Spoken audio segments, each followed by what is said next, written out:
What's happening, boys? We all good? Good evening. That's right. All positive. We will ruin that, Kev. Don't worry. Oh, of course, 100%. We've got time to ruin that. What's been happening? You have a good New Year, Kev? Yep, all good. I had to acclimatise myself going from 20 odd degrees in the Canaries back to -1 when I landed in Edinburgh on Friday night. But that was the highlight of my festive period. Did you get your holiday via Love Holidays? Yes. You should have only said yes if they sponsor the podcast. In that case, no. We'll need some European. We'll need some European hookups for next season now that Hearts are absolutely squishing the league. But we'll talk about that later. Ando, Happy New Year. What's been happening? Happy New Year, buddy. Not much, mate. It's been really quiet. It's because of visitors and relations staying over with us. It's not exactly been party central, but it's been good. I think I've had enough action this year. I could have done, or I have done well with just a week off and relaxing. So I'm all good. It's at least one of us is getting some action anytime. What would you say about not going for each other before this podcast, and you go slip it straight in there? Hey, slipping it straight in. There we go. Right, Tam, slipping it straight in. How's the action been for you?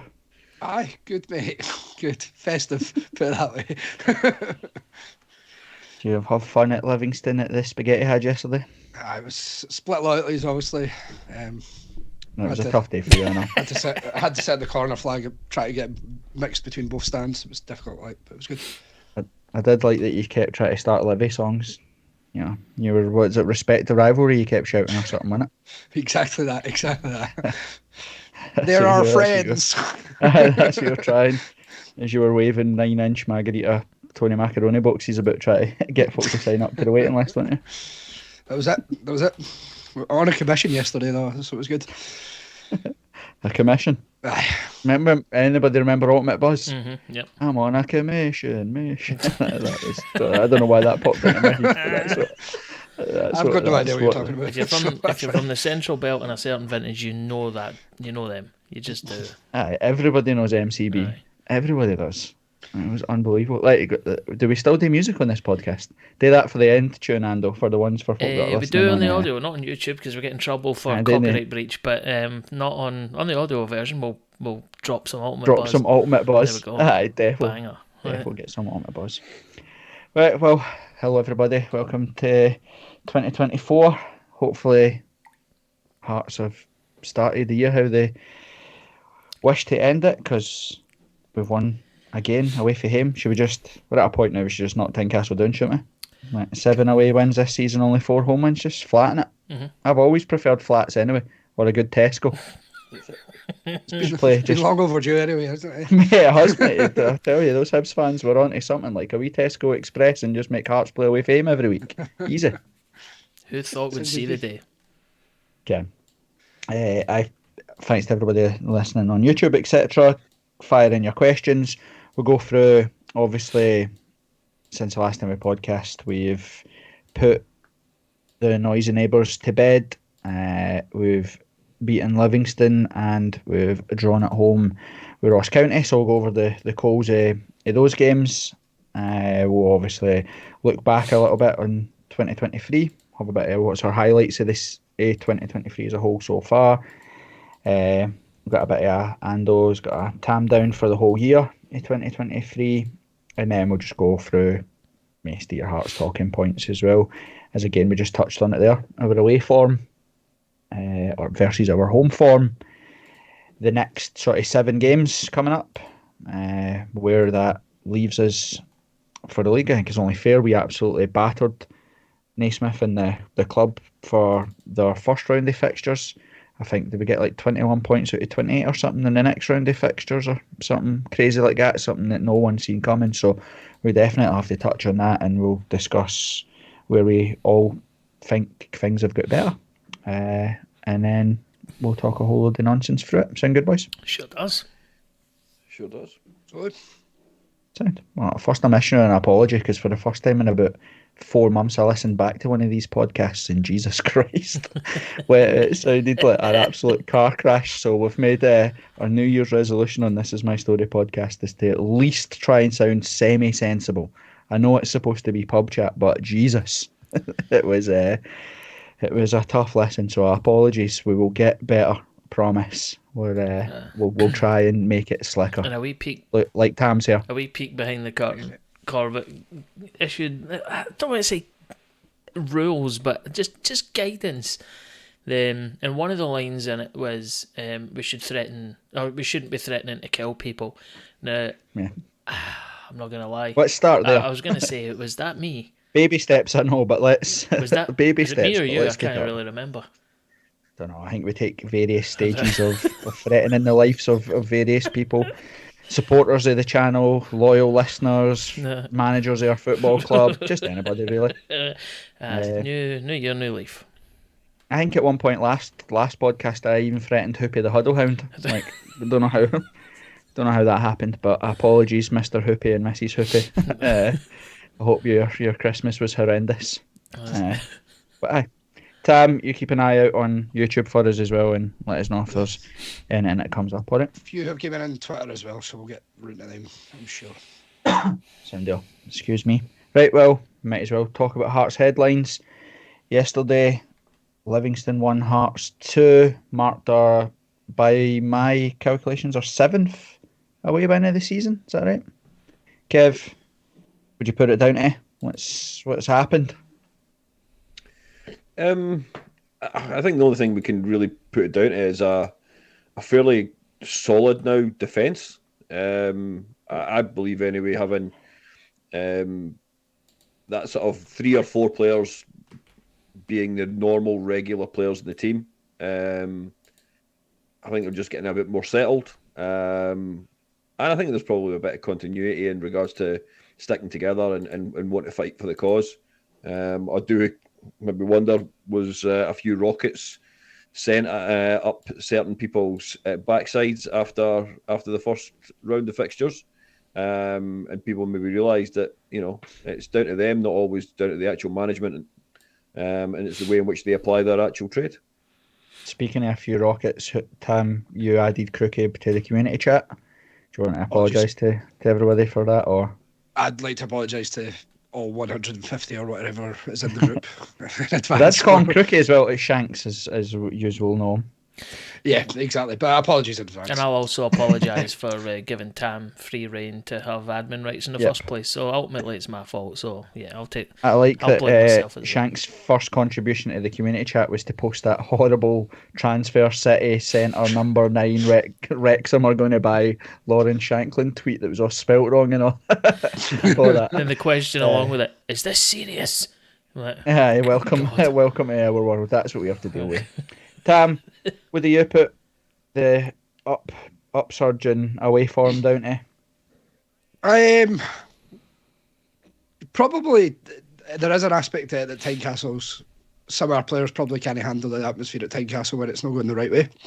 I think we do obviously have a good away of following, but I think the whole crowd getting on the backs of our players, I don't know if that has an impact as much as when they can go away, they can play a bit more freedom. It's a sort of more diehard crowd that get in with the singing and stuff like that. Possibly due to that, but I think Kev's ultimately right. Staying solid is causing us to win these games, which we've not seen before. Very true. That was almost another Newman reference there, staying solid. And there's 10% off first order. Sponsors, we need another. I need another stiff sponsor. We'll see if we can work on it. Ando, what about yourself? What's your thoughts on the away form? Difficult. Part of me thinks that it's Stephen A. Smith's rhetoric actually starting to come true, which is trust in the process. Everybody knows what we're trying to do. Eventually it'll click. Maybe it has just clicked. But a part of me, and this is the cynic in me, just can't help but feel that some of it is accidental, and that a lot of it is being carried by, we know his name, Sir Lawrence of Shankland, and it's, I don't know. I was thinking about this before we came on online. I'm not sure what I put it down to. There's many things that you could put it down to. I think you're right. I think there's probably a whole host of things. I think, like you said, it's maybe clicked. I think we're better suited away from home. For a long time, we've bemoaned a lot of Robbie for it, and to a certain extent, Naismith at the start. You can only piss with the cock that you've got, and I think it's kind of fell into place. We've finally got a formation that suits the side, gets balance into the side. I think away from home it suits us, maybe not so much at home. You know, we used to play, we play 3-4-3 and we'd maybe try play with two sitting sixes, or we tried, 3-5-2 or 4-2-3-1. We were always a bit maybe too defensive at home, and then maybe too open and easy to play against when we were away from home. Whereas now we've kind of went with the back three, and it's absolutely no coincidence that we've stopped conceding goals. You go back to any episode last season, and you'd have heard us week after week say a ball over the top or a cross into the box, and it's a goal conceded.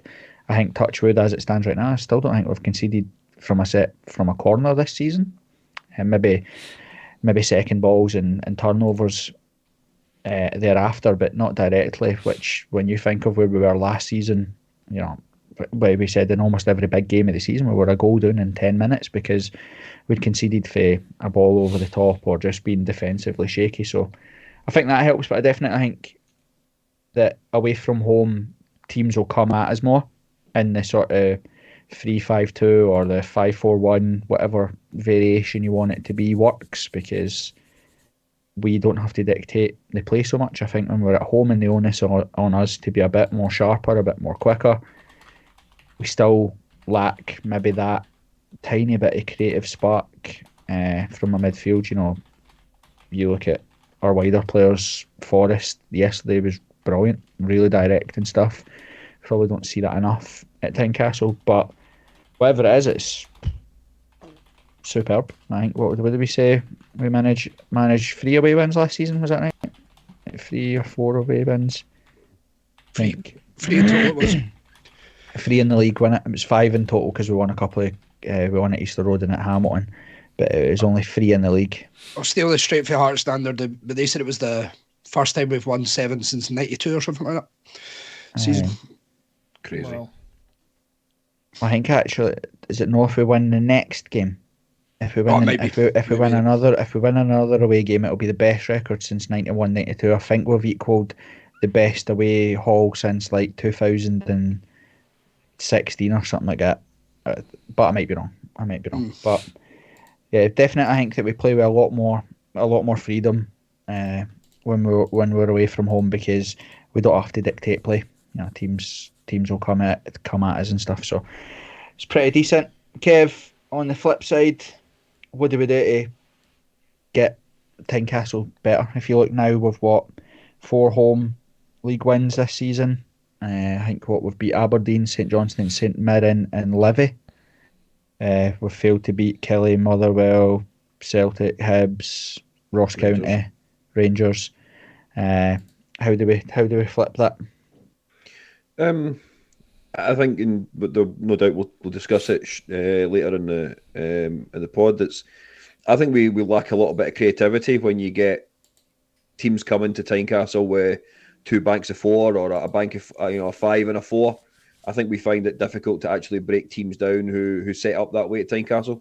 We'll move the ball left to right, right to left, which of course then, go back to what Tom said, you get to that point where the fans get a wee bit frustrated about that kind of play without actually moving the ball quickly forward.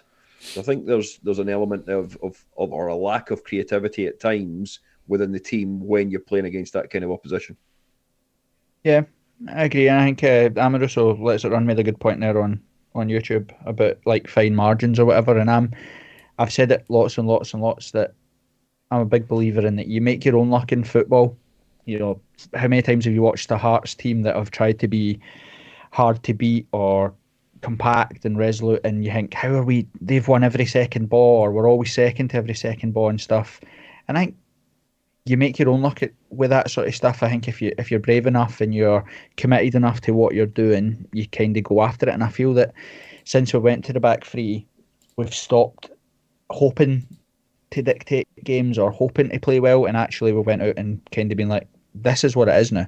You know, this, you're going to have to come and beat us. We know what our shape is. Other than the right hand side of the park, we pretty much know our best 11, and we also have a capable deputy to come on type thing. And I think that we've kind of changed that mindset a little bit, is to go after it more and go create our own luck rather than just sit back and wait. And it's a bit, we're kind of the opposite at Tynecastle. I don't know if it's nerves, like Tam's touched on it there. We're incredibly demanding. Even yesterday, the game yesterday at 0-0, Hearts weren't brilliant in the first half, but then Livy weren't good either. Like, pitch was shite, weather's shite, and folk booed at half time. I'm like, we're what, 7 wins out of 9 or whatever it was until yesterday.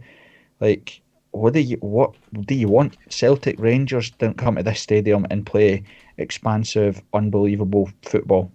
Do you know what I mean? It's just not what happens. So there's just probably a part of that Ando, isn't there, that Tynecastle were maybe just a bit too demanding on the players when we're at home. You always want what you don't have, and I think like Aberdeen fans, how often do they get doe-eyed over the 80s and all that sort of stuff? We, I think, are guilty of doing the same. We want every team that rocks out at Tynecastle to be the George Burley team and just go and destroy folk, right? And folk, myself included, need to realise that that's just not going to happen anymore. You hear it for like some of the folk that sit around us and whatnot, right? Some of the stuff that people shout about, you just go, mate, you know it's 2023 or 2024 now.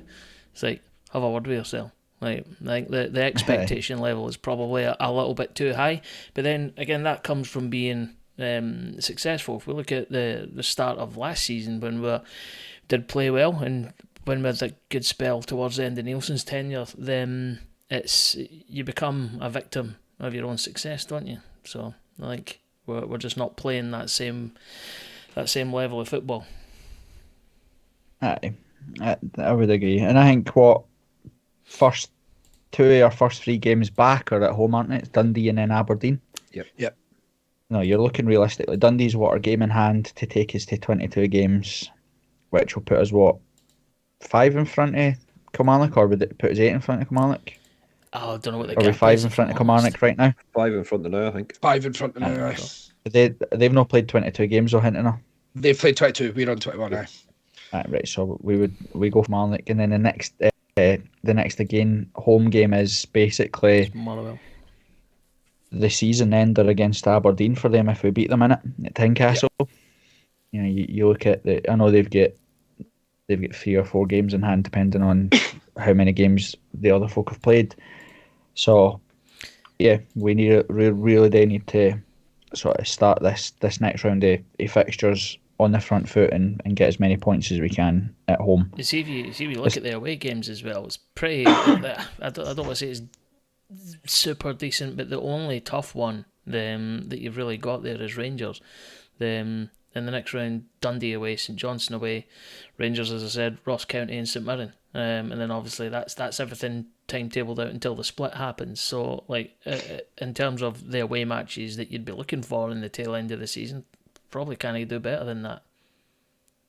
I think, like you said, the first wee burst of games, was it Dundee back to back? Is it's it Dundee at home, Dundee. Aberdeen at home, and then Dundee away. So 2 home games, then Dundee away. You're looking at that wee sequence of games and thinking that you've got to try and take maximum points. If you take maximum points for there, any sort of out of the split, out of the break, momentum that Aberdeen think they might have, or I still think Aberdeen are our challengers for third. I still think they'll be there or thereabouts. I think St Mirren will probably fade away.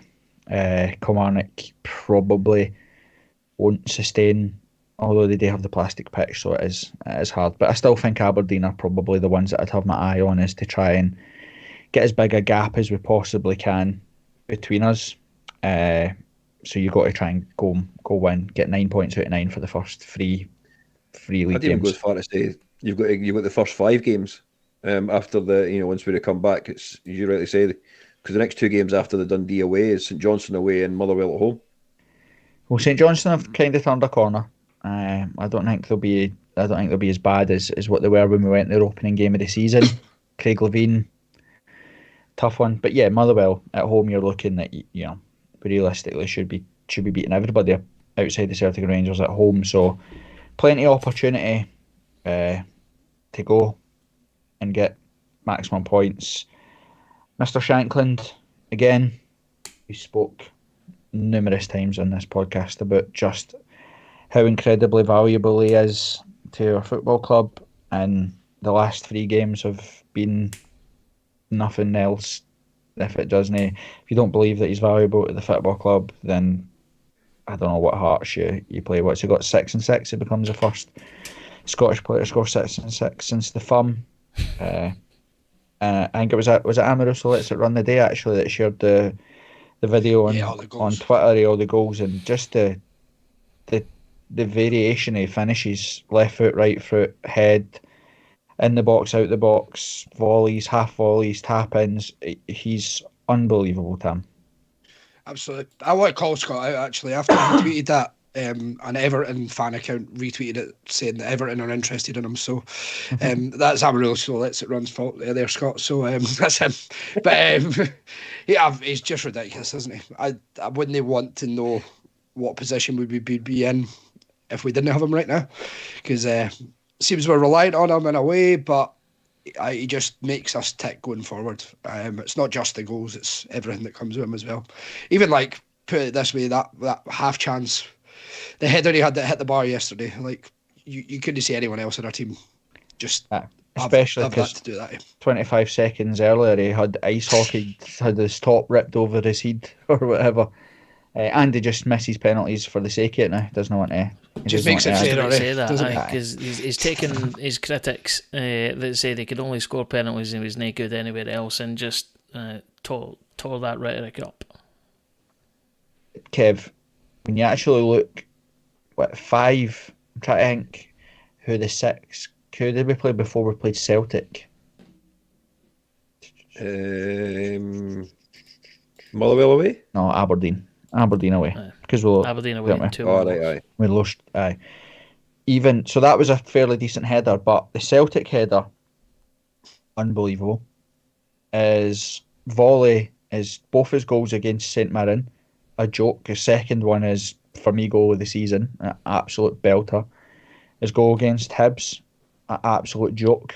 Bad foot, top bins for days. On his side, outrageous. Basically. The goal against Ross County, folk won't talk about it, but that is outrageous, that finish. The fact that the goalkeeper doesn't even dive, he had absolutely no idea that was gone. About a half volley side foot, curling left foot effort into the bottom corner, outrageous. In his goal yesterday, outside of the boot, right, caressed into the bottom corner like he does it every day, like it was a training match, no bother at all. It's an absolute joke. It's an absolute joke, Kev. Realistically, what do we do this window? Like, what do you see transpiring on the Shankland front? Well, I wonder if the announcement today that the ticket office is closing now until Sunday, it keeps getting pushed back. I'm wondering if actually the whole club are just going to shut down until the 1st of February. Sorry, no one's phone calls. big closed sign up, maybe because Tesco are moving in. Everything is just like shut down, fax machine switched off. But in all honesty, it's a worry. Because if you do sell him, I don't believe you pick up anybody as good as him in the role that he plays for the club. That's not just on the park, what he does off the park by being captain and all that kind of stuff. I think there's a huge emphasis on what Shankland does both on and off the park. But on the park, he is invaluable to us. It's simple as that. Tam, do your pals in the Tartan Army, are they actually doing us a bit of a favour here? Because if you're Shankland and you want to go to the Euros, you're not leaving Hearts until the summer. I think you're right there. I think you're right. If he continues this form, he's guaranteed on the plane to Germany, isn't he? So, whereas if he goes to Sunderland, Norwich, it's no guarantee he gets straight in the team. Even a Rangers, there's no guarantee he gets straight in when they've spent loads of money on other folk. But I think that's in our favour, and the fact that I don't think anyone's going to pay over 5 million, and if he stays, we're pretty much guaranteed an income of 5 million in as well. I think that's So is this the season? This is the last where one. If Celtic or Rangers win the Scottish, we go automatically into the Europa League group stages this season? I'm not sure about that. It depends because of the ongoing situation with Russia and Ukraine and all that. That plays a constant factor because that country's ahead of us. So it gets confirmed at a certain stage ahead of the season ahead, if that makes sense. So it's been confirmed now that for next season it will definitely be the case. The only thing that will stop that from happening is when the coefficients get recalculated and we as a country slip down below someone else and we get taken out of it. Because next season it changes, doesn't it? The new it's the 32 league, new 32 in a group or something, and then I don't know. But so even there, if you're looking if we're getting group stage football again next season, its goals are what it's got to bring in 5 or 6 million quid. So you sell them and we don't finish third, you're costing yourself 5 or 6 million. I just don't see. Let's take Rangers out of the equation, right? Unless Hearts have a selling clause, which we'll find out, right? Because obviously, if he does have a selling clause, then it doesn't matter who comes in from it. It's whoever triggers it. We'll know fine well who it is. But it's not going to be Rangers. Rangers are not going to spend the amount of money that we will be asking for Lauren Shankland. They'll try and give us John Souttar, Scott Wright, or whoever. I fully expect by the end of this transfer window that Rangers will have offered a small fee plus Scott Wright and John Souttar, or players that are out of favour, to try and get Lauren Shankland to Ibrox. But from what I understand just now is there's been no contacts from any club in the summer or up until now for Lauren Shankland anyway. So we'll wait and see. I'd seen the day that Ando that Celtic were apparently interested in Lauren Shankland. I think that's just nonsense. That's just bam up stuff because they've beat Rangers in the Old Firm and Rangers didn't have any money. It's just try to swat them aside. Exactly that. I think it's to be fair, he would do well in any team that he goes to, but this whole thing about a player supports this club, therefore he won't play for another club. That's all garbage. Like, the pro footballers at the end of the day looking after their own lives, making money and all that stuff, right? If they did come in with an offer and it was decent, he'd have to go. He'd be stupid not to. But I think it's nonsense. I don't see him going anywhere near them. Kev, I'm at a point now where if I was Hearts, I'd be sitting down and try to sell a legacy to Shankland. If I'd say, look, we're not going to sell you because your goals are too valuable. So here's an offer. Make him the highest paid player. Break the bank. Give him £10,000-15,000 a week, whatever it is, because his goals will bring that money back. And also, if we are realistic about trying to get big money for him, saying, we want £10 million for a player that we pay £3,000 a week in wages. We don't even value him at 10 million. You pay him £15,000 a week with a big sell on, big release clause or whatever, then you can go to that and say, no, we want 10-15 million pounds for him. But I'd be at the stage where I'm to say he does go to Rangers at the end of his contract or whatever, he's never got, other than for his family and the fact that he's a Rangers fan, he'll just become another face in the crowd. Whereas here, he's 2 goals away for reaching Rudy Scatchell's goal tally for Hearts in a season and a half. If he gets to he's got 4 goals away from 50. So realistically, he could be looking at February. He's reached the milestone of 50. You're looking at, and that's in a season and a half. You could realistically get to 100 goals by the end of his contract with Hearts. You say stay for another 3 years. We'll make you the highest paid player, etc., etc. You're getting into territory of, you're closing down on Robbo's goal tally almost. Do you know what I mean? That if we can keep him and keep him fit, etc. I'd be trying to sell him the legacy. I'd be like, look at the reaction to Craig Gordon coming out to warm up against St Mirren, and that's a guy that's won the cup here. Stay here and be worshipped.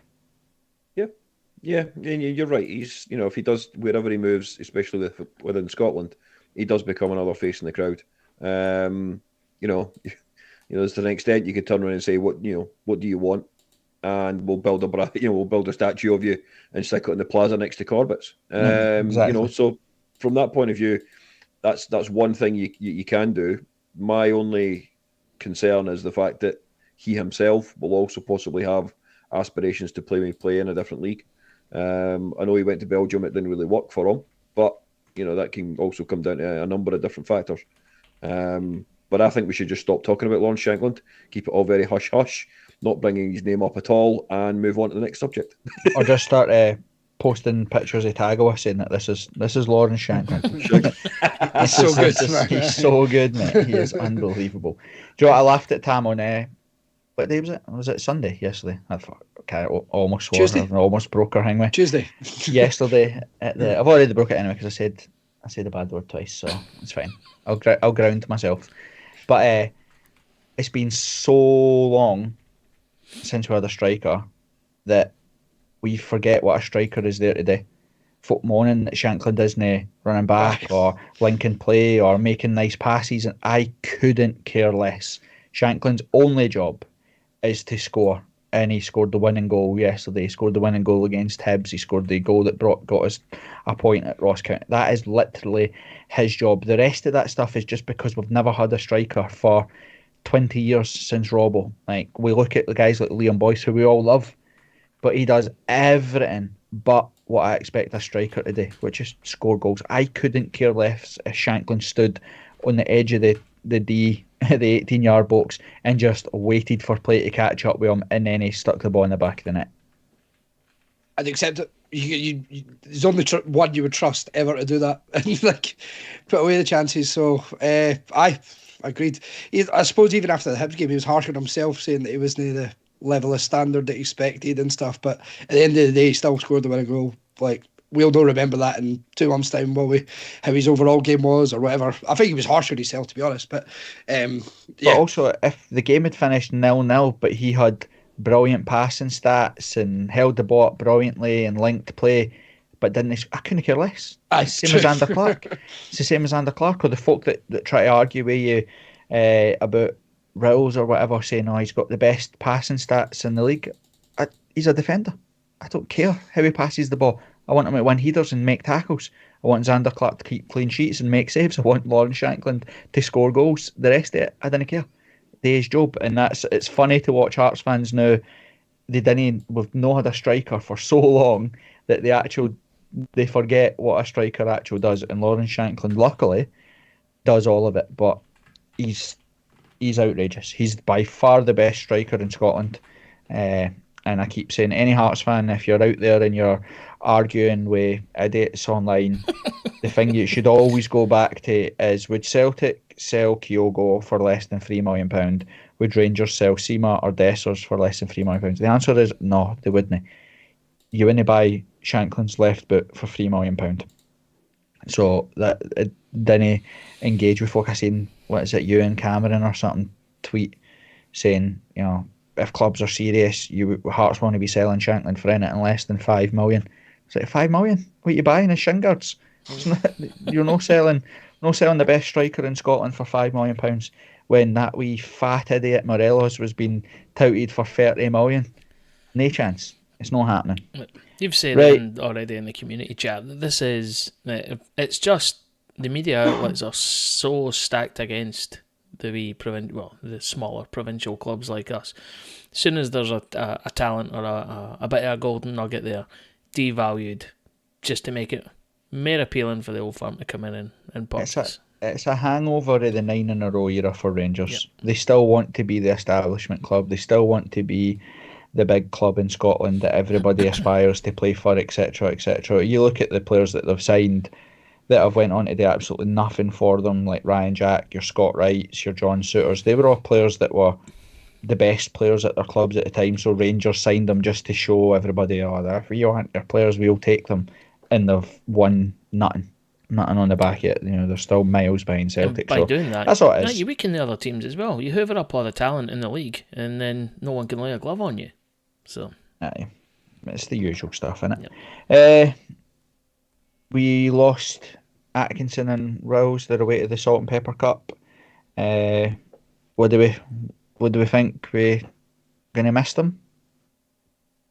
I'm glad that Halkett's back, put it that way. But seeing yesterday how Civic played right wing back, going forward we need to get a replacement. That should be a priority straight away, especially while Atkinson's away for me. Yeah, I think it's Kev. It's the only area of the park I think that we've probably not nailed down. Atkinson definitely a starter in that right hand side of the park, but we need we need bodies in there, don't we? Yeah, I think even the club have come out and admitted to that point that that's the one part of the team which is not as strong as it could be. So it will be interesting what happens in the remaining, for the remaining next 4 weeks of January as to what action and what actually happens with coming in. I wouldn't expect it to be an actual signing. I would expect it to be some sort of loanee from maybe a provincial Premiership team or whatever, a little bit like we did with Cochrane, Sims, that kind of idea. Yeah, I think, and to be fair, I don't think Civic had a bad game yesterday. If I'm being honest with you, I think he did what he was brought in to do. But you are right, he's not the answer to the Atkinson not being there thing. And one of the things actually that impressed me yesterday, and it's one of the things that I probably give Rowles the hardest time for, is Halkett was. He's not fit, right? We can all see that, right? He takes a bit of time to get up to speed, and he probably didn't have the best game yesterday. But what I love about Halkett and I like about Kent as well is they do the dark arts unbelievably well, and I think Rowles is naive when it comes to that stuff. Yesterday, Guthrie, they scored in the 8th or 9th minute for that header, and for that opening 8 or 9 minutes, he actually caused us a bit of problem. That guy with his physicality, his pace, he was getting in behind, he was winning headers, etc., etc. And after they scored, Halkett and Kent just started smothering him. They were arms on him every single time he got the ball. They stopped him jumping. They were holding his top. They were standing in his way. They were all the dark art stuff that actually it's no nice to see, but it's unbelievable in a game because it sucked the life right at him every single time the ball went near him. They were all at him like a rash. They were away fouls, etc. But they're fouls that you're never going to get booked for unless they persistently and they kept swapping. One would do it, then the other would do it, and it took him completely and utterly out the game. And you watch, I've gave Rowles a hard time for it loads. The Rangers goal, for example, where he's burst well out of shape to go and try and win the ball. Halkett did that a couple of times yesterday. Kent did that a couple of times yesterday. But they put the boy in his arse. Like, if they didn't win the ball, they just took the foul, sucked the game, stopped it dead. And it's that stuff, Ando, that's for me is the most impressive having Halkett back. Yeah, no, I agree. And I think it was what was the last name? Was it Claire Delworth when we had her on way back in the day?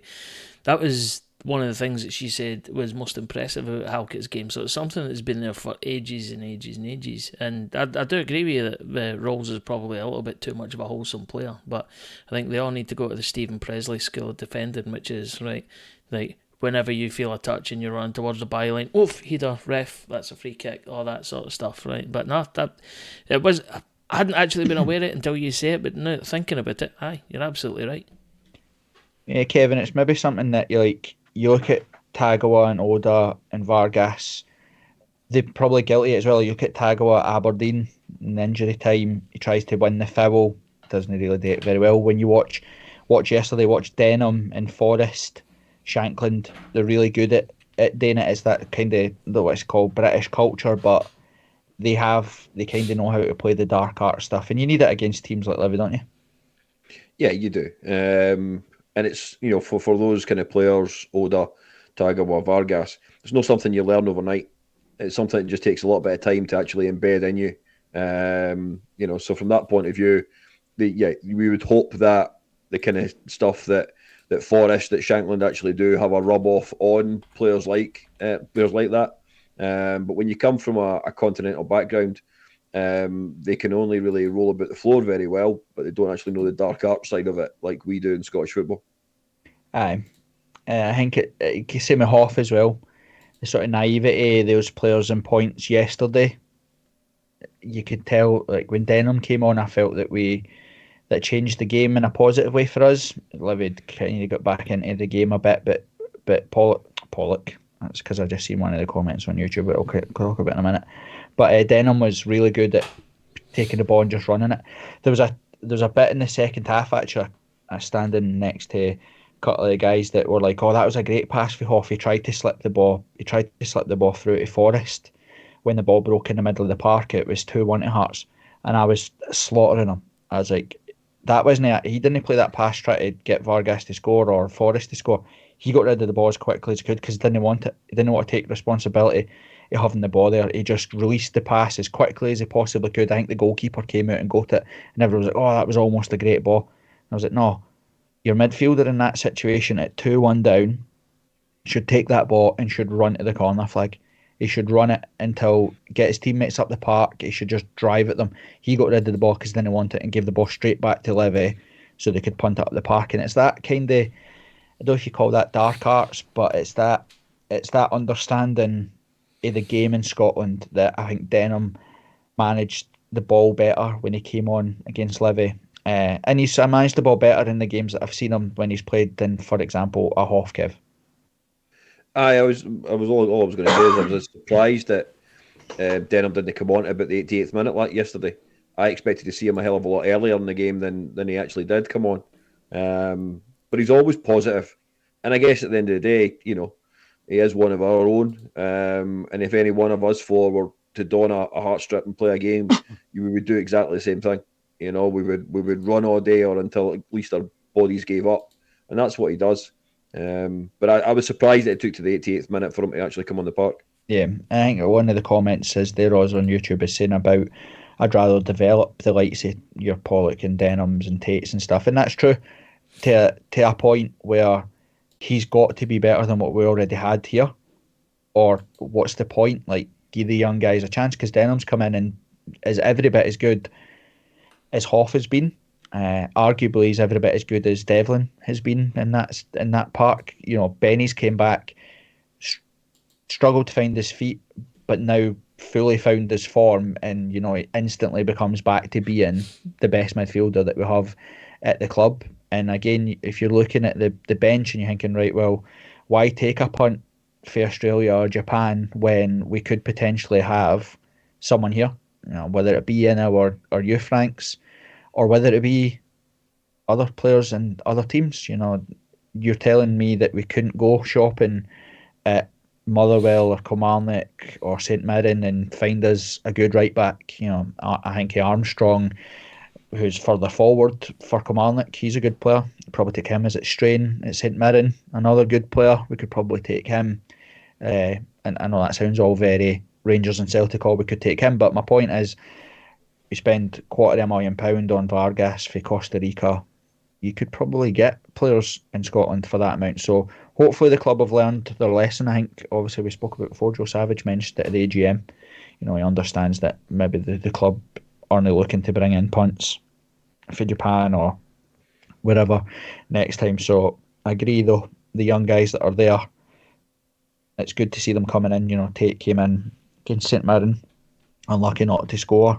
Denham as well was unlucky not to get the ball back for Shankland in that game as well. So I think we've got plenty of positives coming through from the young guys. And again, you know, I'd rather develop Pollock and Tate and Denham than Lowry for Rangers, for example. So cool. Any other headlines that we forgot to mention anything or no mentioned anything? Don't think so. Pretty comprehensive.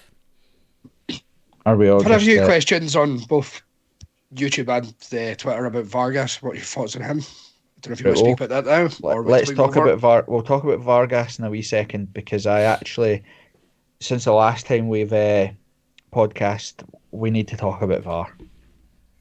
We need to talk about VAR because it is absolutely shambolic. The game yesterday was bananas. Has anybody ever been in a stadium and heard VAR is checking penalty offside? What? what even is that? Are you just shouting out anything that comes to your mind? It was like, I thought it was like a game you played on Christmas Day or something with your family. Like you've got to guess the meme or something. You got to be like, what? Penalty offside. Did that happen? What? Because yes, I was going to say because the Hearts TV guys were saying, oh, the same thing, but I thought I'd heard potential offside. No, penalty offside, and everybody burst out laughing because I was like, "What?" So we've spoke numerous times on here about, and I actually think Stephen A. Smith, he spoke well after the Alan Forrest incident at Ross County. Referees can make mistakes. That's absolutely fine. The game's quick. They can't get every single thing right. That's why VAR is there. That is what it's there for. It's supposed to stop things being missed. Alan Forrest is booked for diving when he's rounded the keeper at 0-0. The ball is there to be tapped into an empty net. Use your brain. Why on earth is he booked? But then why is VAR no jumping in there to say, by the way, that's a penalty? Even look at the Old Firm with the Alistair Johnson handball. It's shambolic. Every person in the stadium, even when Neil Lennon is saying that it's farcical, you know that is absolutely farcical. There's been even hang with it, like the penalty that we get against Hibs. That's not a penalty. That if it is, then every single handball in the box has to be a penalty. I'm not convinced the penalty that Levy got is a penalty for handball. It changes all the time. The John Suter one at Ibrox, that's not a handball either. I've said this before. It's farcical. You see it, and it's the same in England as well. Everybody's just fed up to the back teeth. Because it is too subjective, because it's to do with the interpretation of the law. It should just be strict as anything. If it hits you below the t-shirt line or whatever it is they call it these days, doesn't matter the circumstances at all in any way. If you're an outfield player and it hits you below that line, it's a penalty in 100% of cases. End of chat. Doesn't matter about intent, whether it was accidental, natural, unnatural position. It should just be 100%. It's always a penalty. You'll win some, you lose some. You'll be annoyed about it, but hey, everybody knows where they're at, and there's no ambiguity there. It's touched your arm. It's a penalty. That's the end of it. That's the only way to fix it. It is mental because it's been used for everything. It has been used in almost all situations. What did we have? I think I counted. There must have been 5 VAR checks in our game yesterday because they checked both the Hearts goals. They chopped off the Levy goal in the 89th minute. They gave Livingston a penalty, and they checked the Shankland elbow red card incident as well. Yeah, you've got those. And our penalty as well, actually. So. And an hour penalty. There was another couple of things. That's 6. There was at least 8 because there was 2 that weren't major goal mouth incidents. There was one where they were checking serious foul play. I had mentioned twice. You've got at least 8. And I thought as well, Kev, maybe I'm wrong. You're not supposed to have screens telling you what's going on inside the stadium. Tam, you know it's your home ground. Where is all that stuff? I thought you're supposed to have screens so you can see that there's decisions, potential being checked and all that. That's a European ruling, but the shitty teams in Scotland can't afford it, so that's why they've got the announcing. Tam, watch a language, but that's the rule. That's the rule. If you don't have screens, you don't call anyone else out, but go for me. I didn't. What did you say, Kev? I think was it not said that has to be implemented by all clubs across Scotland Premier League by the end of this season? So they've got till the end of the season, and then for the start of next season, they should have that particular detail in place. And then, so what? There's 8 VAR checks, and the run up to Shankland hitting the bar, the header. Literally, they never even checked that. They never. I watched the Levy highlights on the Levy TV thing today just because I like listening to better commentators, especially the Hibs one. But we'll come on to that when we talk about that in a minute. And even they, in their highlights, they were like, "Oh, that could be a penalty." By the Shankland getting his shirt ripped off his head, and then he hits the bar or whatever. You can't have people guessing. That's the biggest thing, Kevin. Too much relies on that. We could be 2 points further ahead of where we are right now if we get a penalty and go 1-0 up against Ross County. There's too much riding on it. We missed out on third last season by 3 points. There's 2 points there in that Ross County game that could cost us come the end of the season. The other thing too is that's the foul. the Hoff foul apparently for the free kick, that it's an unbelievable free kick for that Danda or whatever he's called. That's not a foul. That's not a foul. And you can't watch VAR and watch that back and go, yep, that's a foul. It's not a foul. And if that's a foul, how is the Atkinson one in the first half? How's that not a penalty? It's the exact same thing that happened with Kyogo at Tynecastle with Cochrane. How is that not a penalty? And how does Cochrane not get a free kick in the last 10 minutes where he gets absolutely wiped out in the middle of the park and the ref says play on? It's becoming farcical, man. There's too many cases of it, and that's what I'm saying. That's why I'm saying about consistency within the refereeing itself. You look at, as you say, Shankland's had his shirt ripped off him. If the foul again at Ibrox is a penalty at Rangers, then that's a penalty yesterday. It would be 2 penalties we would have had. Then the game last night, the boy gets sent off for St Mirren. That same referee watched boys get kicked and he's near enough at his shoulder or by his actual Hearts badge, but that's no penalty or a foul. He gave it. Did he not give it a bounce ball? There's no it's crazy. There's and no that's consistency. What we want. There's no consistency. I said it on Saturday, and we've called it out a number of times here. As until we have professional referees refereeing professional football players, we are consistently going to get decisions like this.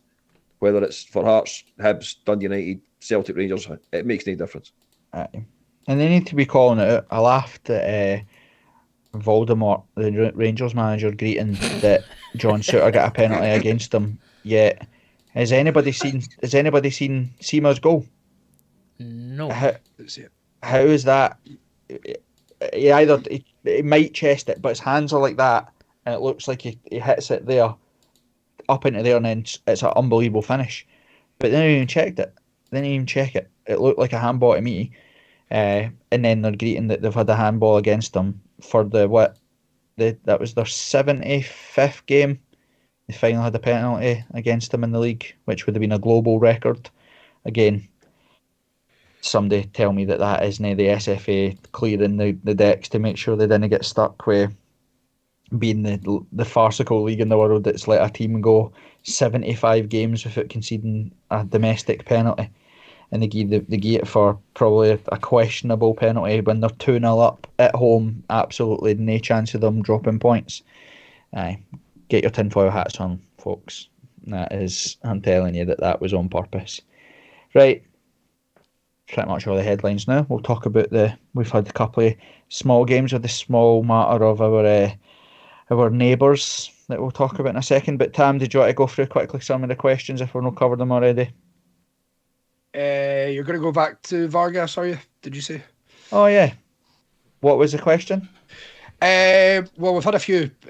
Just what's thoughts on Vargas now? Someone else asked if he needs... Greg asked on Twitter if he needs a regular start after his run of form. And I can't remember who it was, but Giambo Fan 51, I think it was, just asked, would you sign him permanently now? Because his loan's obviously up. I believe there's an option to buy there, though, isn't there? Anyway. Yeah, I think we've already paid it, have we not? But maybe that's because we've either paid £250,000 to bring him on loan, and then have to pay more money. But we've definitely paid money for him to be here, so we probably paid for him to be here on loan. Was it not £250,000 to bring him on loan and a further £250,000 to actually sign him? Obligation at the end of it if you. Yeah. It's probably going to take him a few games, and also I think he's benefiting from the fact that Hearts seem to have a bit of a settled formation and a settled identity. When he plays out wide, he's pointless.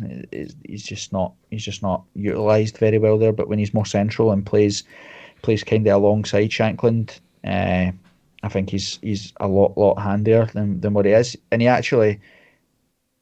played very well yesterday. He had half chance in the first half. He was unlucky. He had a sighter in the second half just before he scored his actual goal. That would have been a brilliant finish. So I think he's coming on to a game. I think it helps when the game's stretched. It helps players like Forrest and Vargas because they're able to get in behind. So yeah, I'm happy. I think he's worth it. His work ethic is brilliant. I think he looks like he will run all day for you.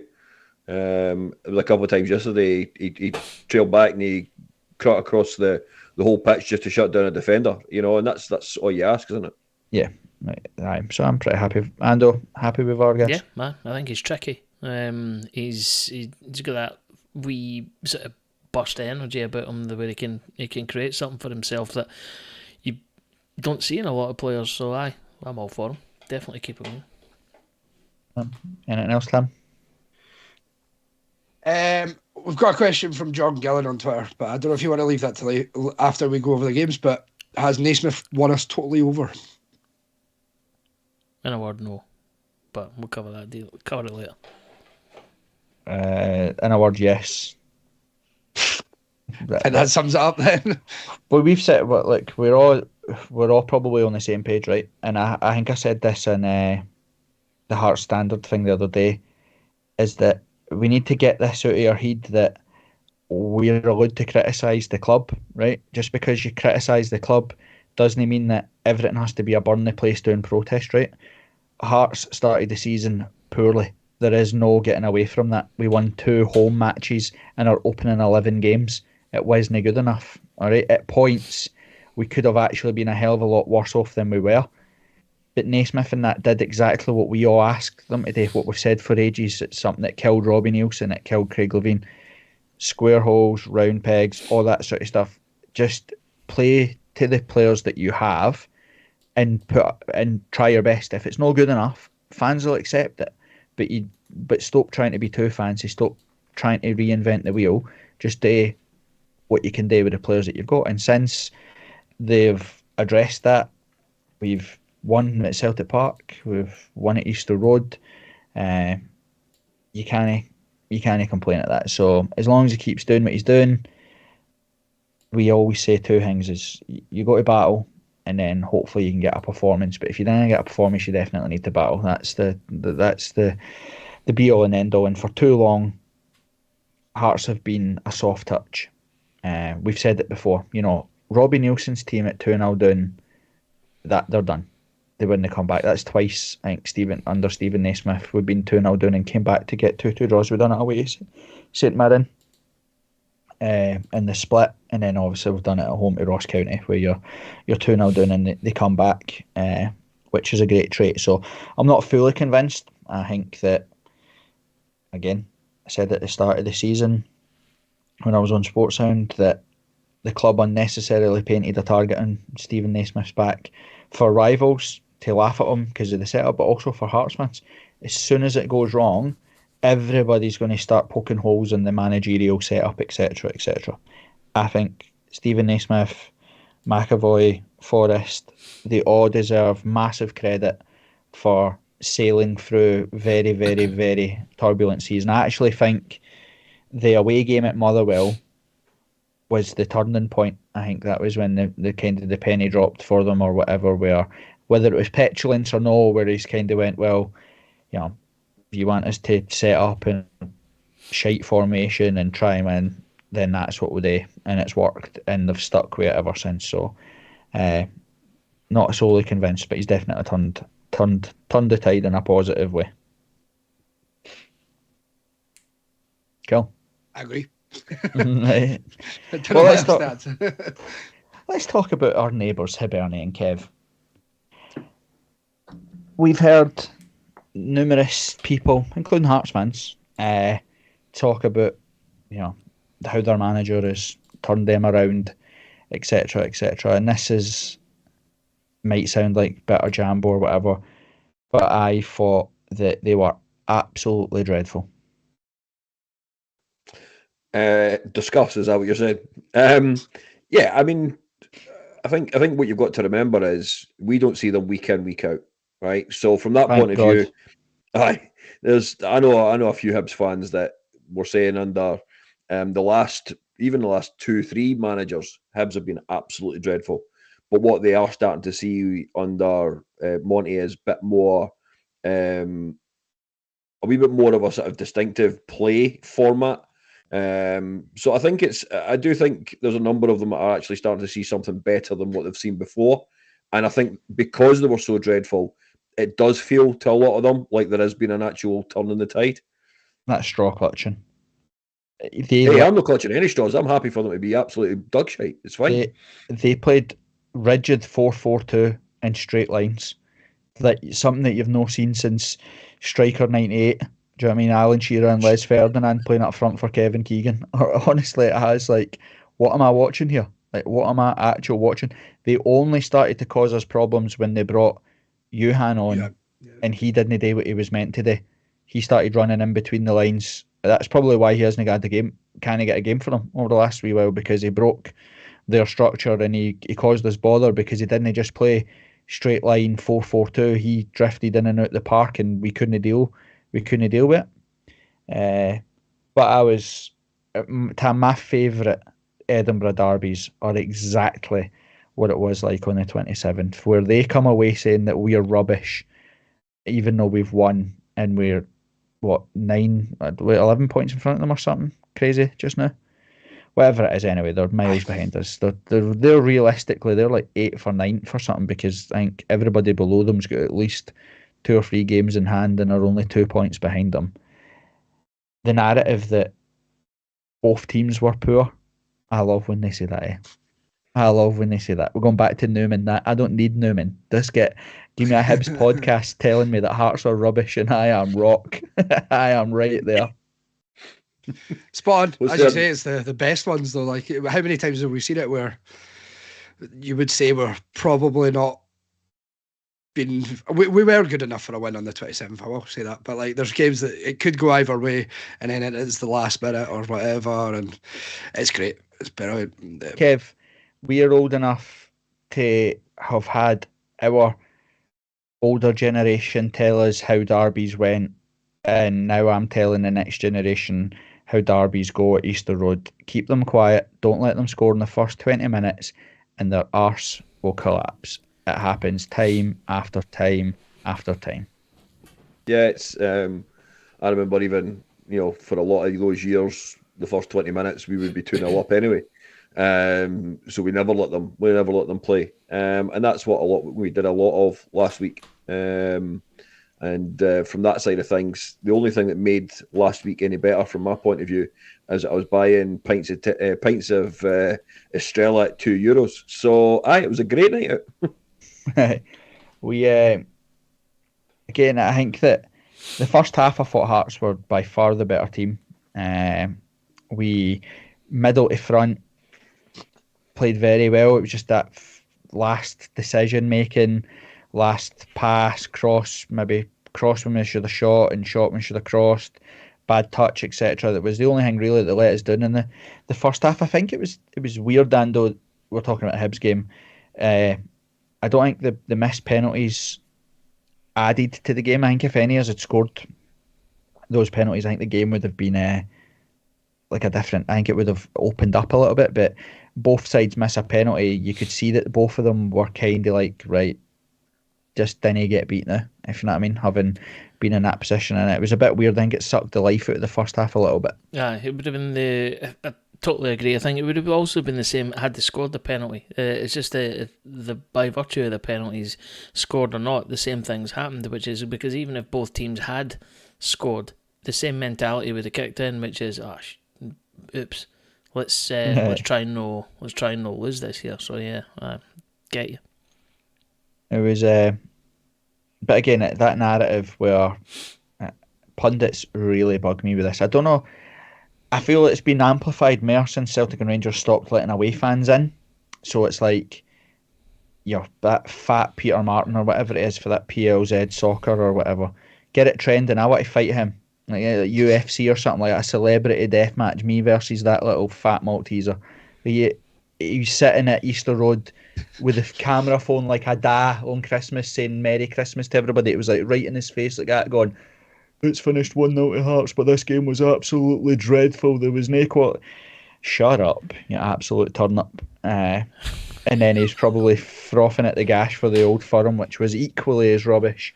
But I thought, it's a derby, and it's a game that the only thing that matters, Tam, is winning in it, and we've taken 3 points again. They've got one victory this decade against Hearts. Is that what it is? It's mad. I'd I'm the stat. I should know that, but that's embarrassing. I didn't know that. Or I hadn't paid attention to it, I should say. Tam, is there a reason why you've done your hair like Martin Boyle? you feel sorry for him or something? Or like you went for it. Just never got it finished cut, man. short back and couldn't be arsed like it's. But they were. I thought Hibs were absolutely dreadful. They're in trouble, whether they like to admit it or not. They are in absolute trouble. I thought Hearts were. I thought Hearts did exactly what they need to do in a derby. And again, we talk about has we changed their opinion on Naismith, whether it's right or whether it's wrong. Hearts fans will always, always, always judge their managers on how they perform in the Edinburgh derby. You know, if he'd went no wins out of 4, you know, it becomes really difficult to walk back from that. It genuinely does. Doesn't matter what else happens. Robbie Nielsen faced that in his first time as Hearts manager when he pretty much had an unblemished record at Hearts, left us in second, finished third in his first season back, won the championship at Canter, etc. But it still always went back to the fact that he only won one Edinburgh derby when he was in charge of Hearts that first time round. And he came back and won 2 Scottish Cup semi-finals, won 3-0 back-to-back. You put them in their place, the rest of the season takes care of itself. You know, everybody, you know, shuts up, the noise dies down. So I thought it was... The second half became turgid. It became a just didn't get beat type thing. But Hearts, when you've got someone like Lawrence Shankland, actually, let me rephrase that. When you have someone like Rocky Bashiri, there is always a chance. Let's not remember that this guy headed the ball and nutmegged himself. That takes skill, man. That's impressive. It takes unbelievable skill. But what it also takes. Remember, this is the guy that Hibs thanked for their service. And then found out that they'd accidentally signed him. Aye, because which is also a classic, isn't it? They activated an appearance trigger, which meant they were compelled to buy him or make his loan permanent or something like that. That is the most tin pot thing ever. Hey, I feel sorry. I don't know why, right? I very rarely feel sorry for anybody in football, ever. But I do feel sorry for Bashiri. I don't know why. He's just the most feckless guy that I think I've ever seen play for them, and it's I feel sorry for him sometimes. I can't believe I'm admitting that on air. The other thing that folk didn't seem to want to acknowledge, Will Fish, is that his name? Yeah, right. Yeah. Dug me, absolutely. He's a Bashiri does. Well, so was Joel Pereira, so was Demi Mitchell. Like, we've been down this road before, like, but. Bashiri obviously makes a melee with the header, but what is Will Fish then? Why does he stop? He stops twice. Like, what are you up to, mate? It's the 93rd minute of the Edinburgh derby. Just half him. Just get rid of the ball. Just do whatever you need to do. He literally just lets Shankland caress it into the top corner. Unbelievable. I think that game, Cochrane slowly becoming the player that he was before the sort of that wee spatey sending offs. He's gorgeous beep as well. He loves it. That is cupping his ear celebration towards Hibs fans is slowly but surely becoming my favourite moments of Edinburgh derby victories. Yep. Cochrane's too good, Ando, isn't he? Aye. Even through his wee phase of being hot-headed and getting red cards, he's always had a ball. Right? He's brilliant. He's one of the... you start talking about like most valuable players and stuff like that. After Shankland, he's definitely in the conversation, 100%. Yeah, I thought he was brilliant. And listen, we've slaughtered them loads on here. Kai Royals and Xander Clark have been brilliant. Xander Clark's save for that penalty is outstanding. Brilliant. It is outstanding. Some of his decision making, we've battered him for that. You know, the semi final, etc. But his decision making has become he's been so much better recently. And again, I don't know now if I feel more sorry for him. Sorry, Tam, but since that moment against St Mirren, I've now decided that he's going to be my favourite player because I felt so sorry for him. He's went down injured, potentially season ended and everybody celebrated like we won the cup in '98 again. It was outrageous. So he's now my favourite player. What were you going to say, Tom? I was going to say, to be honest, it's added on from your point in a way. But the fact that Gordon's back on the bench has improved him as keeper because he knows that he's had to be on his top form. Well, he's probably watching him now that he's back in training going, oh, that's how you do it. Right. But we all know that Craig Gordon will be, like, Craig Gordon instantly came over. Even when Craig Gordon was warming up, I obviously sat right behind the goal so I could see him. The first thing he did was run almost immediately to the post to be like, are you all right? Like, do you know what I mean? Like, he didn't play the level that Craig Gordon's played without, him. He's probably the biggest fan of Xander Clark. I bet he's his biggest cheerleader, etc., etc. And I thought Stephen Naismith actually spoke brilliantly after the derby to say, he called out Xander Clark to say, look, you got a pure club legend on the bench, an international goalkeeper, probably the best player Hearts have ever produced, and he's there in the shadows just lurking, waiting to come back. So well played, Xander Clark. He's definitely proven the doubters wrong, and I thought, Kent, Halkett and Wills, they're going to be an unbelievable back three. Kingsley too, Kingsley slots in there, no bother at all. Yeah, he has been absolutely brilliant too. So it has been class. Like someone mentioned it, I've seen it on YouTube talking about the Dunbar end, the absolute limbs after the goal. I've watched it about 900 times, and I will happily admit that I watch it with the Hibs commentary because it's the greatest thing on planet Earth. I've not heard the Hibs commentary actually. Oh, you need to get it, mate. You need to get it. It's not as bitter as remember when we beat them in the semi and they're like, Hearts should be embarrassed by themselves. They bother, mate. May bother. What a beamer it is beating your rivals at Hampden, man. Let me go home and greet that we didn't play the Blue Brazil football in 1976. I'll put it in the WhatsApp community chat, see if anyone's got a link for it or if it's been posted already, because I'll be curious to hear that. On the night itself, I'm not going to lie to you, I think I've replayed it probably maybe 20 times. I'm not even joking. Like I'd had an absolute skinful by this point. I'm like, before my bed, just watch it one more time. Easily 20. Nice. Skybox blew up. Well, I did the same superstition as what I did with Celtic. I'd obviously I've had a terrible Christmas with my little girl or whatever. So I said to my wife, I don't want to know the score. Like, I was already sulking in a half that I had to give away my ticket, and I was like, don't tell me what happened. I'm turning my phone off at 10:08. So it got to like 10 o'clock or something, and I was like, I said, you can shout me down and just let me know if Hearts have made or ruined my week. Have they made my week even worse than it already was, or have they at least managed to put a smile on my face? And it got to like 10 o'clock and shouldn't say anything. So I was like, okay, I'm going to sneak up and just make it look like I'm up to check on my girls and make sure that they're all right. And then I was like to her, oh, so have Hearts made my weekend worse? And she's like, I've not had any alerts or anything. He's missed a penalty in the first half, but so did Hibs. So I've not heard it. And then her phone just went ping, and she went, oh, Shankland just scored in the 93rd minute. I was like, pure ran down the stairs, put Sky on. I woke the house up, but ran down the stairs to watch the celebrations. That is unbelievable. And you can't talk about the goals without talking about Laurie's commentary on Hearts TV as well. I don't know if I like his commentary, his explosion of absolute joy, or if I like Jimmy Sanderson saying, what's he all about? That appeared there. What's he all about? What's he all about? Laurie pegs it every time for me. It's not Sanderson. Definitely not. Not. But it was a good night.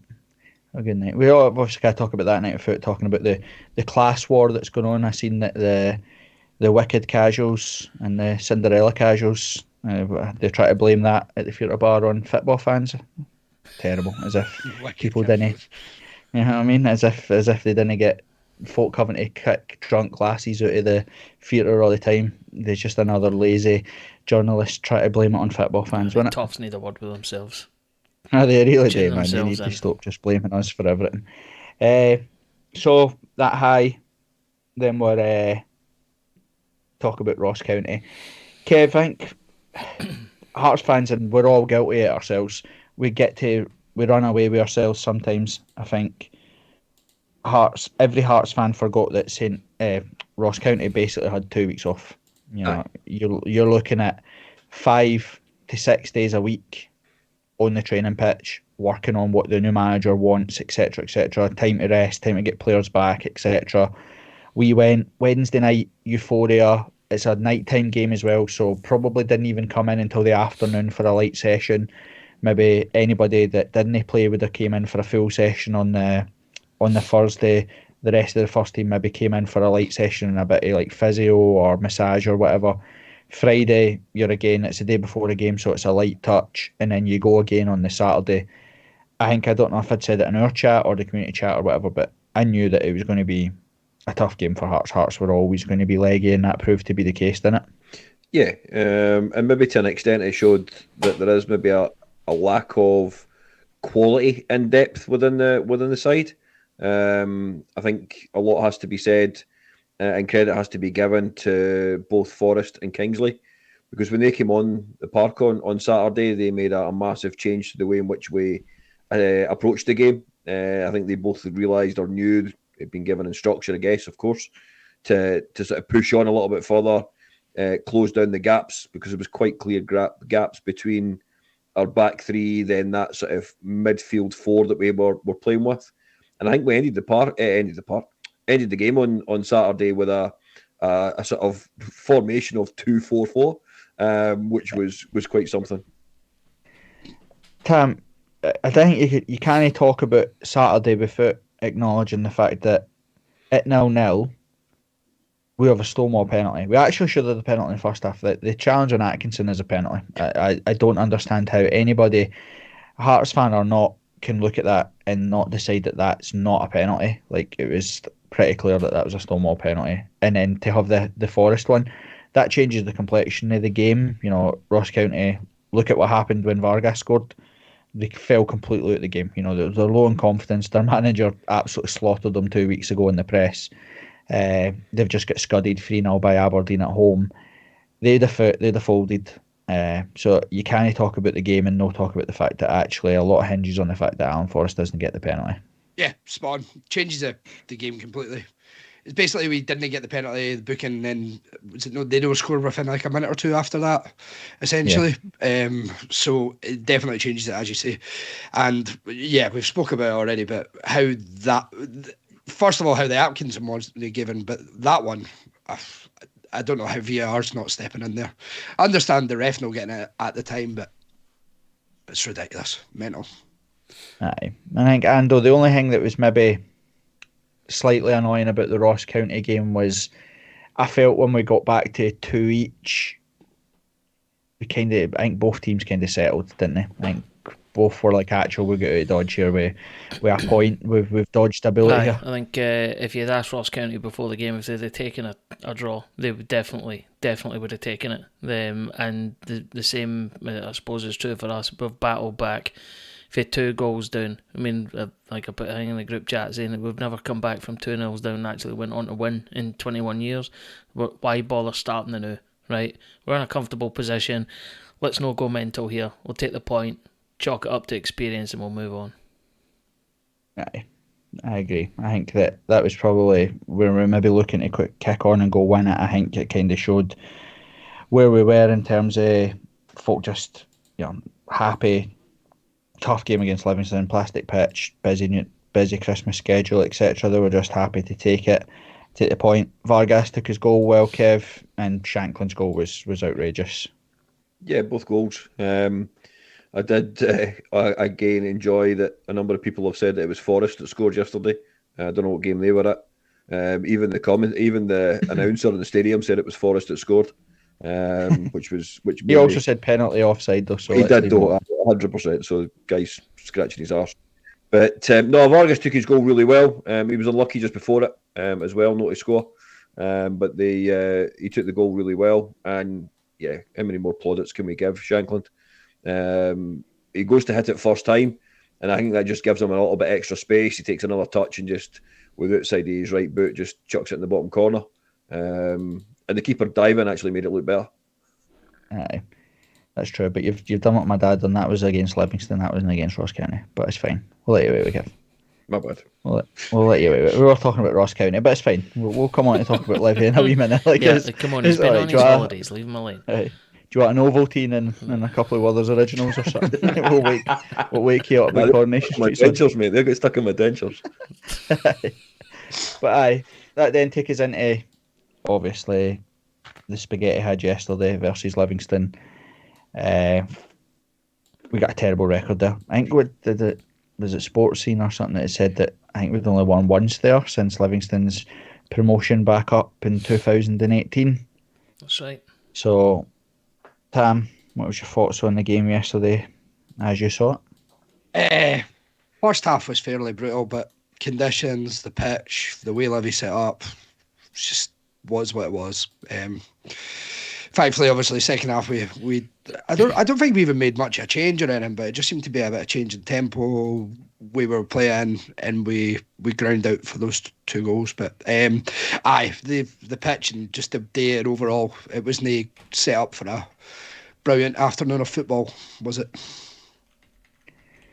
Aye, and listen, I think I said earlier to Joel Sked or whatever that if you're going as a Hearts fan to that game yesterday expecting to see a performance, maybe take up a different sport because you just don't get it on that pitch. Like I know you get different grades and different types of pitches. That is by far the worst pitch. And I like Naismith after the game where he literally was like, let's just get it out the way straight away.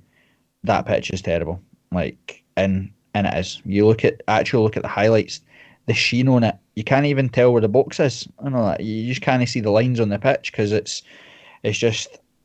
awful. And I don't think people really appreciate just how difficult it is to judge the ball bouncing, timings of your runs, when to take a touch, when not to take a touch. And I think that probably is that why Alan Forrest was so good, because he's played there loads. I think you're right there, to be honest. Maybe. But the positive thing is that they get relegated. I know you'll greet yourself, Tam, but at least we get rid of that pitch. Absolutely. So not a ruling coming that they have to get rid of it, or is that just... No, I don't know. I think Kilmarnock have chose to get rid of their errors, but I don't know if that means that everybody else will as well. But first half Ando was pretty turgid, but like I said, I think that other than the opening 10 minutes where we seemed a bit rattled, we couldn't get adjusted to the way the ball was bouncing and the sort of the conditions, etc. But after their goal gets sort of disallowed, Halkett and Kent started to put the dark arts onto the big guy Guthrie up front. I didn't think Hearts were ever really in any bother. No, and I was just about to say exactly that. There was no point in that game yesterday did I feel nervous or we were going to lose it at any point. I think and to answer the question that you first gave to Tam, I was delighted with the way we set up yesterday. We went there and we'd done exactly what we needed to do, the same as all the other big teams managed to do. And we've done it for the first time in years. So fair play, hats off, capped off, well done. Aye, standouts, Kev, for you. Who were your players that caught your eye? I thought Kingsley played really well yesterday. If we think back to last season, he just came back from his injury. He was playing at Livy and he was absolutely honking. But yesterday was a different quality and a different class of Kingsley itself. Kent is just now solid. I think after that first sort of 8-9 minutes of the first half, he won every single header.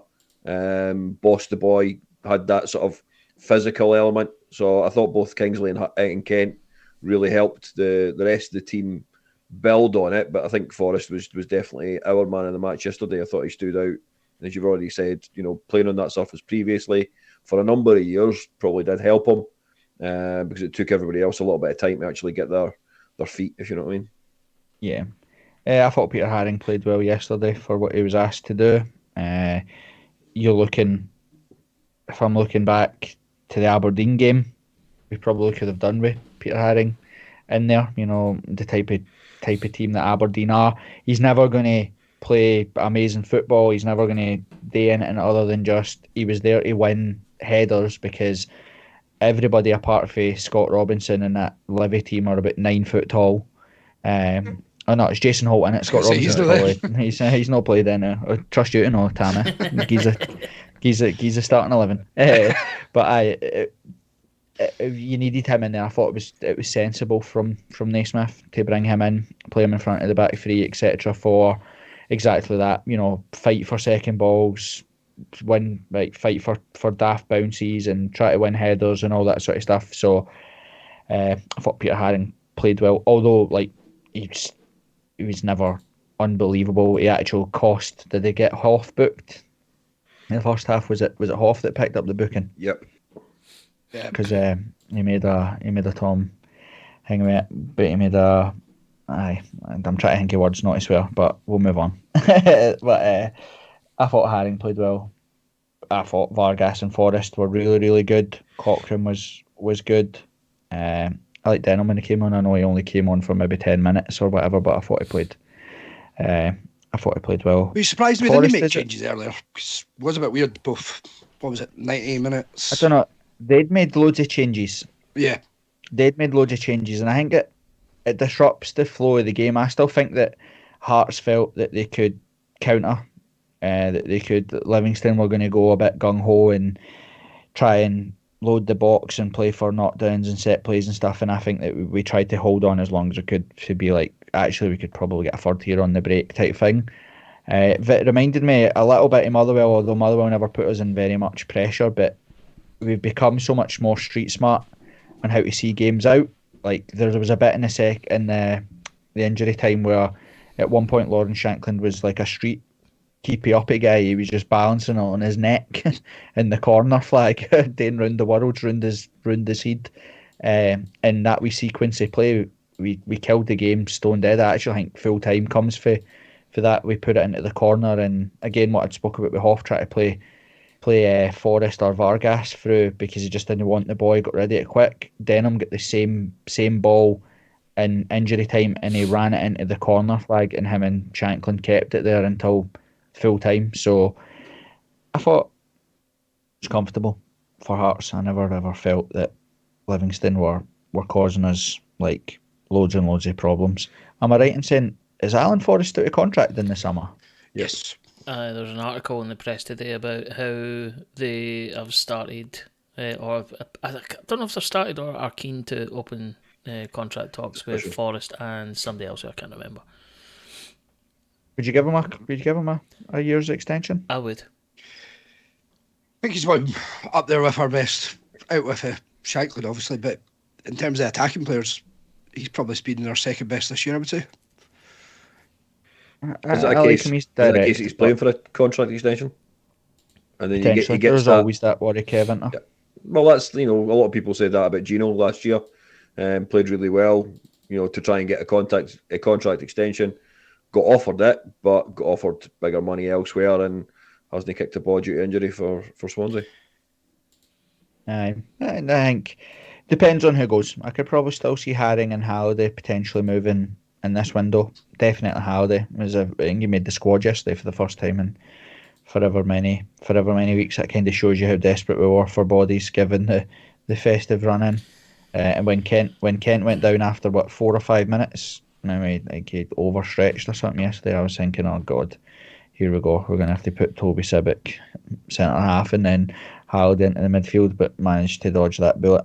But actually, just to speak about this for a minute, if we can, you mentioned somebody's name there, and I'll be honest, I forgot he even was still on the planet. The Halliday. What's the sketch with him? Do we have any inkling or knowledge as to why he's not playing, or is it just a case of he's no fancied better players in currently occupying positions? What is it?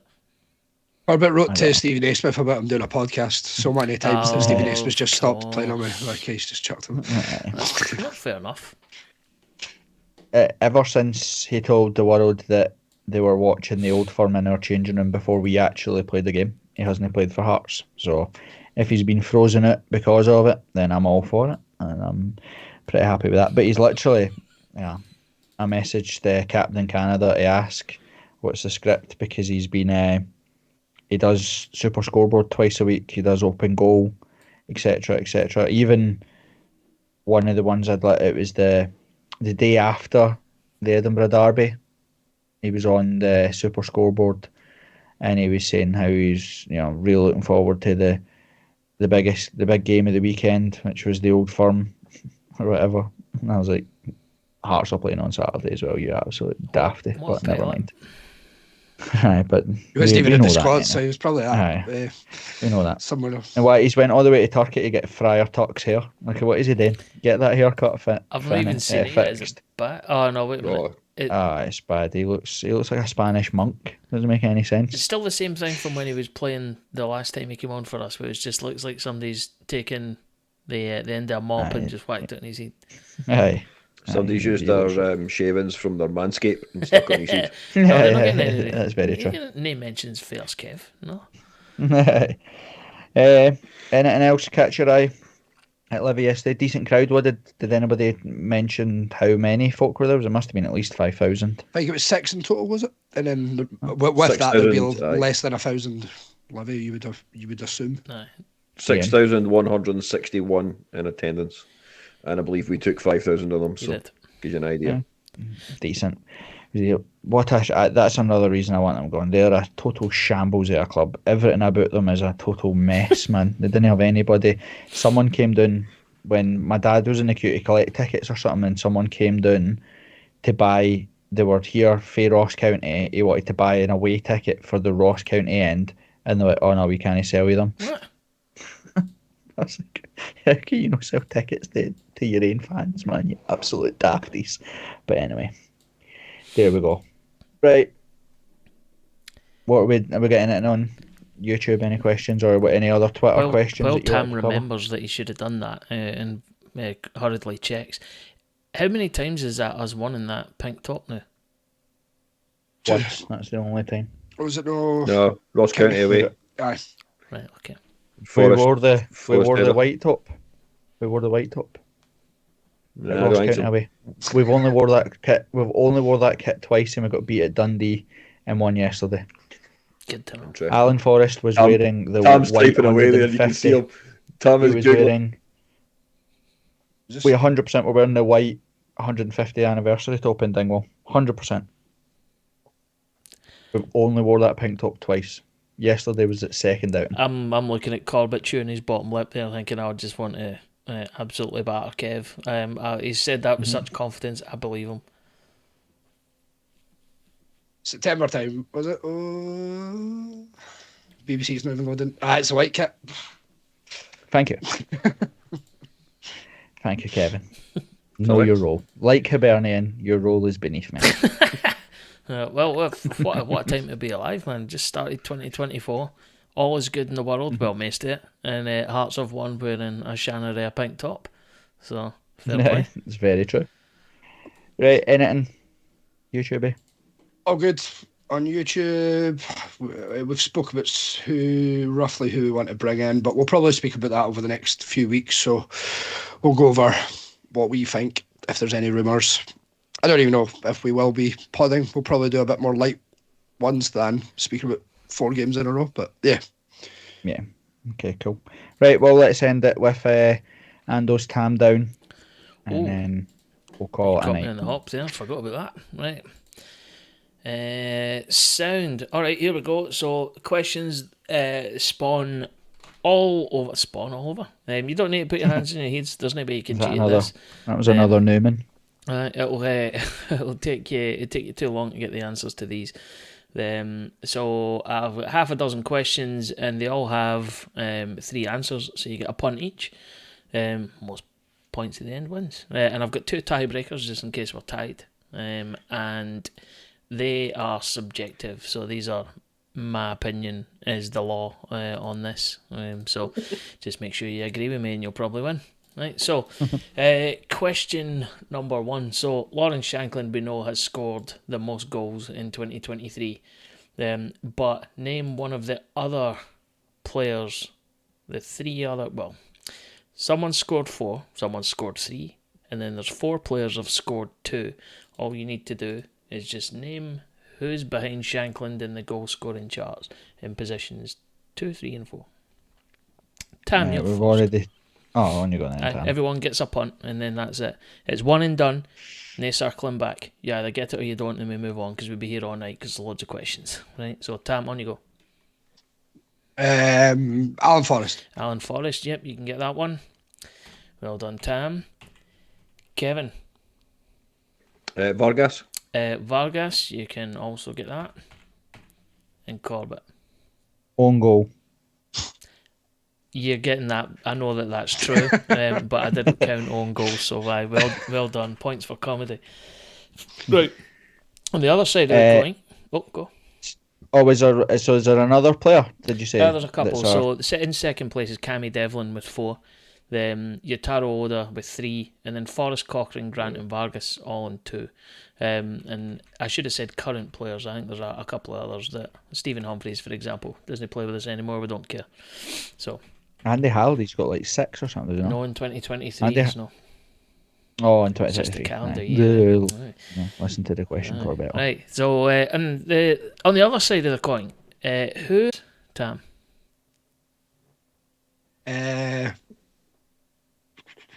Morelos scored a couple at least, didn't he? He did, but he's not in the top 3.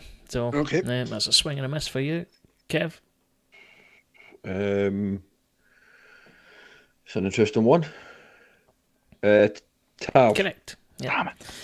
That's right. That's where I was going. And the other one in the top 3 that he didn't get was Ryan Strain, mentioned earlier on. He scored 3 against us. So Strain and Tav on 3, and Kyogo with 4.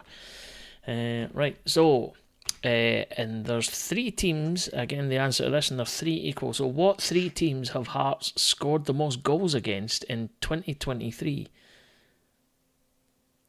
Kev, you go first. Including cup games or just league? This is competitive games in 2023, so it includes league and cup. Hibs. Correct. With 9. So that's one of the 3. Corbett, you're next. Ross County. Correct. And Tam. That was going to be my one. And 3, we will go Motherwell. No. Oh, shit, we scored 5 against them. Stop swearing, Tam. But yes, it's Aberdeen. Right, another one for you. Opposite side of the coin for this one. So which non-Old Firm team, because those are the 2 easy ones, which team that isn't one of the Old Firm has scored the most against Hearts? Again, all competitions across 2023. Tam, you go first because you're woefully behind, so let's have a go. Who have we got? I'll reapply my previous answer that I should have said, but Aberdeen. Well done. Yes, they've scored 6 against us in 2023. Corbett. St Mirren. Well done, with 6 as well. And Kev, there's another team in the top Hibs. 3. And no, it's Pauk. Oh. They scored 6 against us. So there you go. Good one, eh? Right. Right. The 3 players who have started the most matches in 2023. So been in the starting 11 the most, with 49, 48 and 47 starts respectively. Who are they? Number 1. Corbett, you're first. Xander Flack. Correct. Kev. Shankland. Is third, Tam. yes, with 47. And there's one in the middle that splits them. Who is it, Tam? I think it will be Number 3.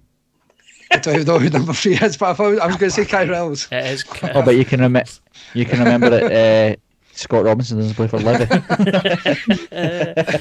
Right. Okay. Other side of the coin is the 3 players. In fact, that's not the other side of the coin at all. But the 3 players who have been substituted off in 2023. So who was on the pitch but has been taken off or hooked. So there's 3 of them. Again, top 3 I'm looking for. Tam, you go first on this one.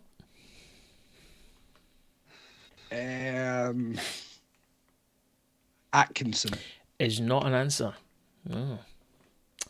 Kev, you're next. To get hooked off Devlin. Yes, he is the most substituted player. So yeah, he's been taken off 20 times in 2023. So 2 positions left. Corbett, off you go. Oda. Correct, second So with second, 16. He's been taken off, so well done. And the final question. So just the score. Who was the other one? Sorry. Alan Forrest on 15. So the scores are so far predictably Tam with 3, Corbett with 5, and Kev, you've got 6. This is the 3 players. I haven't heard any wrong. And he got How Punk wrong.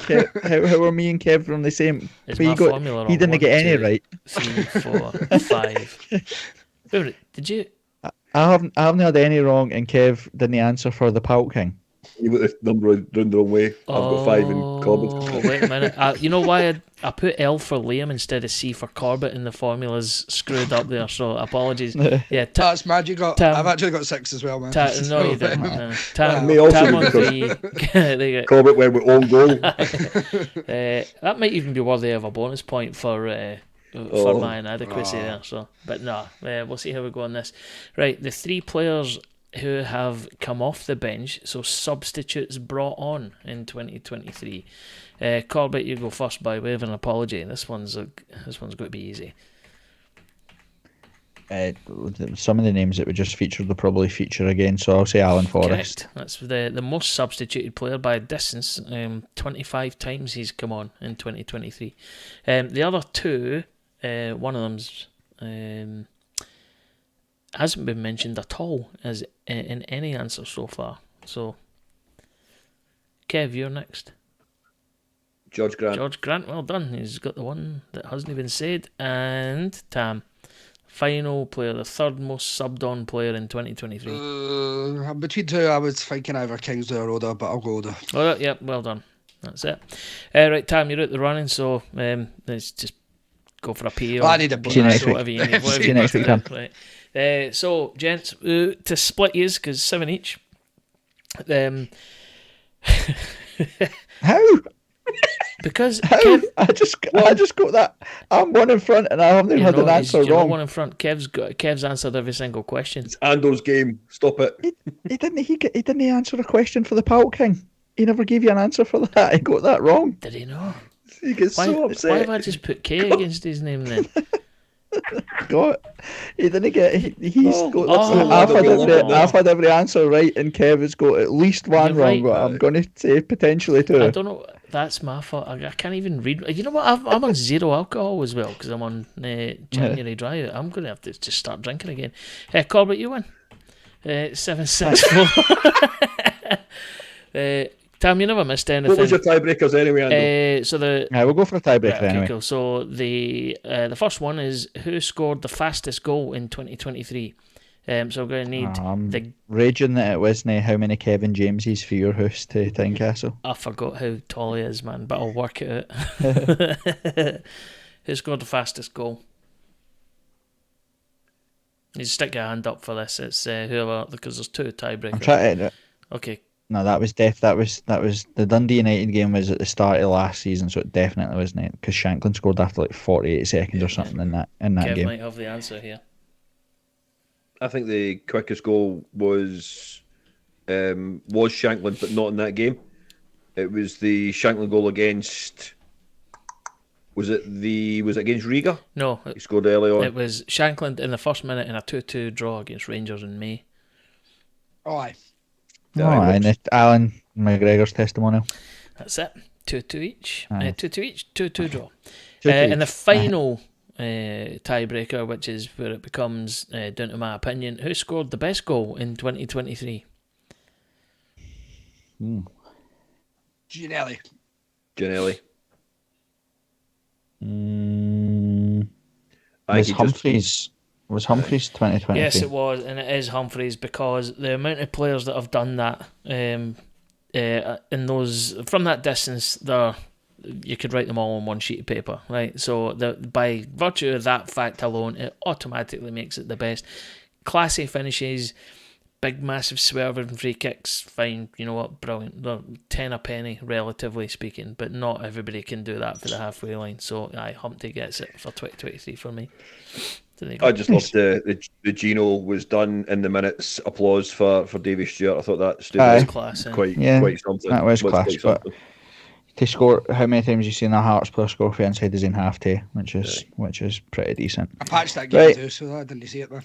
That's class. Well, Levy did have a big game, so Played St Mirren that day, didn't he? aye, it was a big game that the Spaghetti had. Like, so didn't beat yourself up too much. I'm going to get tired of everybody calling it the Spaghetti had. That's my new favourite thing. I love it. Yeah, well, I'm getting tired of being classed as a Levy fan, which was Dave Magden. I bet you, Tam, your pals do a Levy podcast, and you, let's be honest, you listen to every bit of content just to give them a confidence boost, didn't you? So there's only 2 other fans that listen to it, so we need to help them out. Fair enough. That's true. Tam actually told me at half time yesterday, because they're offering a half season ticket at 35 quid, he was picking up 3.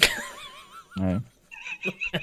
How funny actually it was that every announcement by Levy was sponsored by somebody. It was like, that woman off This Morning TV or something. It was like Lorraine Kelly sponsors Jamie Brandon shorts is replaced by number 8, sponsored by Susan Boyle tablet and macaroons. Number 12. I was like, what? I'm just waiting here. What's going on? Can Liam Corbett please report to the news security officer? Sponsored by the police. That is honestly that is what it was like at points. It was like the time added on, sponsored by the 12-inch munchie box at Lacapana is 8 minutes. And I was like, what is going on here? Yeah, What is actually happening? I hope Anne Budge doesn't listen to this, because that'll be the new thing at Tynecastle. That'll be the new off the park, on the park thing. Can it be better? Can it be any worse than Hearts of Midlothian? So we might as well just get on with it. Right. Any other questions or anything that's come through, Tam? All good. I think we can call it. Coolio. Right. Well, thanks everybody for listening. We'll potentially come back with a couple of podcasts in the winter break, react to any sort of transfer news. No doubt the Shankland saga will rumble on until the window closes, so we'll keep you as close to that as possible. But keep in contact with us on Twitter or X, whatever it's called now, and join the community chat if you want to get daily nonsense from all things Hearts. And I shall see you all soon, boys. Catch you in a bit. Thanks very much. See you, lads. Gargaros.